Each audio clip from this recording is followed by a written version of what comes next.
5 আগস্টের মধ্যে জুলাই স্মৃতি জাদুঘর জনসাধারণের জন্য খুলে দেওয়ার দাবি জানিয়েছেন জাতীয় নাগরিক পার্টির এনসিপি আহ্বায়ক নাহিদ ইসলাম। তিনি বলেছেন, নির্ধারিত সময়ের মধ্যে জাদুঘর চালু না হলে জনগণ নিজেরাই সেটি খুলে প্রবেশ করবে। বুধবার 1 জুলাই রাজধানীর রায়ের বাজারে 24-এর গণ অভ্যুত্থানে শহীদদের গণকবর জিয়ারত শেষে সাংবাদিকদের সঙ্গে আলাপকালে এসব কথা বলেন এনসিপির আহ্বায়ক নাহিদ ইসলাম। তিনি বলেন, জুলাই গণ অভ্যুত্থান সংশ্লিষ্ট স্মৃতি সংরক্ষণে সরকারকে দ্রুত পদক্ষেপ নিতে হবে। 5 আগস্টের মধ্যে জুলাই স্মৃতি জাদুঘর উদ্বোধন করা না হলে জনগণ নিজেরাই সেটি খুলে ভেতরে প্রবেশ করবে বলে হুঁশিয়ারি দেন তিনি।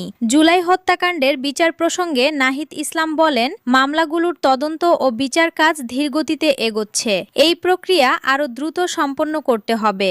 একই সঙ্গে ওসমান হাদির হত্যাকাণ্ডে জড়িতদের দেশে ফিরিয়ে এনে বিচারের আওতায় আনার দাবিও জানান তিনি।